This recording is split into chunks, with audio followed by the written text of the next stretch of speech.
Assalamualaikum warahmatullahi wabarakatuh. Innal hamdalillah nahmaduhu wa nasta'inuhu wa nastaghfiruh. Wa na'udzu billahi min shururi anfusina wa min sayyiati a'malina. May yahdihillahu fala mudhillalah wa may yudlilhu fala hadiyalah. Asyhadu an la ilaha illallah wahdahu la syarikalah wa asyhadu anna Muhammadan abduhu wa rasuluh. Allahumma salli wa sallim wa barik ala sayyidina Muhammadin wa ala alihi wa ashabihi wa man tabi'ahum bi ihsanin ila yaumiddin, amma ba'd. Pemirsa channel dakwah Tangsel yang berbahagia, jumpa kembali dalam program Hikmah Bulan Suci Menggapai Islam Hakiki. Kita sebagai hamba Allah yang beriman dituntut oleh Allah Subhanahu wa taala untuk kemudian thalabul ilmi, terus memperdalam wawasan keilmuan kita. Rasul Shallallahu Alaihi Wasallam telah bersabda, "Thalabul ilmi fariidhatun ala kulli muslimin." Menuntut ilmu wajib bagi siapa? Bagi setiap orang yang beriman, atau setiap orang Islam. Di dalam hadis ini Rasul Shallallahu Alaihi Wasallam ingin menegaskan kembali kepada kita pentingnya kita sebagai seorang Muslim ini untuk terus belajar, terus mengkaji, terus duduk di majelis ilmu. Agar apa? Agar semakin luas wawasan kita. Kenapa kita harus sering mengkaji Islam? Kenapa kita harus sering mendalami agama Islam, selalu istiqomah mendalami Islam? Tujuannya tiada lain dan tiada bukan agar kita semakin cinta dengan Islam. Agar kita semakin kenal dengan Islam dan kemudian timbul kecintaan kita terhadap agama kita, yaitu agama Islam. Dan di antara pentingnya kita thalabul ilmi ini adalah agar kemudian wawasan kita semakin luas, semakin mendalam, sehingga kita memiliki filter untuk melindungi akidah kita, untuk melindungi keimanan kita, untuk menjaga keislaman kita. Apalagi kita hidup di era fitnah akhir zaman. Begitu banyak musuh-musuh Islam yang menyerang agama Islam secara brutal. Menyerang bukan dalam arti fisik, tetapi secara pemikiran. Betapa banyaknya sekarang ini syariat Islam yang mulai dilecehkan. Betapa banyaknya saat ini syariat Islam yang mulai kemudian diacak-acak. Hingga kemudian tidak sedikit di antara kita umat Islam yang benci dengan syariat Islam. Banyak di antara kita umat Islam yang kemudian terang-terangan menolak syariat Islam. Padahal Allah Subhanahu wa ta'ala memerintahkan kita sebagai umatnya, sebagai hambanya, untuk senantiasa taat terhadap syariat. Ini menjadi bahaya ketika kita sebagai seorang muslim tidak faham dengan agama, tidak faham dengan syariat, sehingga mudah terbawa arus, mudah terkontaminasi oleh serangan-serangan musuh yang senantiasa menyerang syariat-syariat Islam.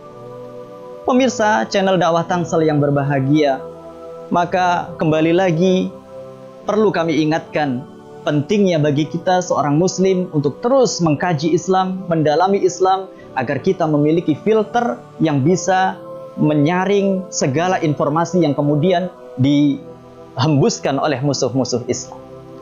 Pemirsa channel dakwah Tangsel yang berbahagia, ketika kita berbicara terhadap syariat Islam, kita berbicara terhadap perintah-perintah dan larangan-larangan Allah, maka tiada pilihan bagi kita selain taat dan tunduk, senantiasa menjalankan perintah-perintahnya dan meninggalkan larangan-larangannya.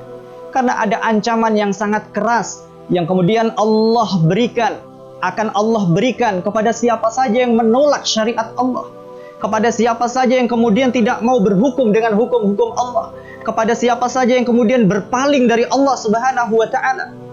Apa ancaman yang pasti akan ditimpakan kepada orang-orang yang senantiasa berpaling dari Allah, tidak mau tunduk terhadap syariat Allah, bahkan justru menentang syariat Allah, menolak larangan-larangan Allah?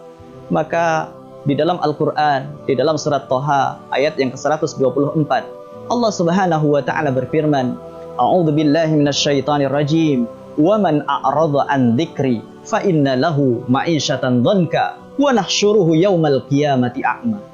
Di dalam ayat ini Allah Subhanahu wa ta'ala menegaskan dengan sangat luar biasa tegas. Apa kata Allah? "Wa man a'rada an dzikri." Barang siapa yang berpaling dari peringatanku, tidak mau tunduk terhadap syariatku, fa inna lahu ma'isyatan dhanka. Maka sungguh, kata Allah, kami akan menjadikan hidupnya sempit. Ini ancaman yang sangat luar biasa dan tidak main-main, pemirsa. Karena ketika seseorang itu tidak mau tunduk terhadap syariat Allah, maka bahayanya adalah bisa jadi hidupnya berlimpah harta, bisa jadi dia memiliki kedudukan yang tinggi, bisa jadi memiliki keluarga yang banyak. Tetapi ketika Allah sudah mengatakan hidupnya akan disempitkan, maka semua yang dia miliki, baik itu harta, keluarga, kedudukan, tidak akan pernah membuatnya bahagia. Hidupnya akan senantiasa dipenuhi dengan kesempitan-kesempitan, kesulitan-kesulitan, meskipun di sisi lain orang lain melihatnya sebagai orang yang hidupnya dipenuhi dengan kecukupan. Dan ini baru hukuman yang pertama yang pasti akan dialami di dunia. Bagaimana nanti ketika di akhirat? Apa yang akan didapatkan bagi orang-orang yang senantiasa berpaling dari syariat Allah? Yang akan didapatkan, kata Allah, wa nahsyuruhu yaumal qiyamati a'ma. Maka kami akan mengumpulkannya, akan menghimpunnya di padang mahsyar nanti a'ma, dalam kondisi buta, matanya tidak bisa melihat. Na'udzubillah min dzalik. Bisa kita bayangkan dalam kondisi di padang mahsyar, tempat yang sangat mengerikan, matahari diturunkan oleh Allah Subhanahu wa taala di atas kepala kita. Kita berkumpul umat manusia sejak zaman Nabi Adam hingga kemudian umatnya Nabi Muhammad. Tetapi di sana kita dikumpulkan dalam kondisi buta, tidak bisa melihat kanan dan kiri, depan dan belakang. Maka apa yang terjadi? Tentu ini sangat mengerikan. Sedangkan dalam kondisi kita bisa melihat saja dikumpulkan di padang mahsyar untuk diadili oleh Allah Subhanahu wa taala, itu sudah ngeri. Apalagi kalau kemudian kita dikumpulkan dalam keadaan buta. Maka berlapislah penderitaan kita di padang mahsyar nanti. Wallahu a'lam bishawab. Demikian yang bisa kami sampaikan.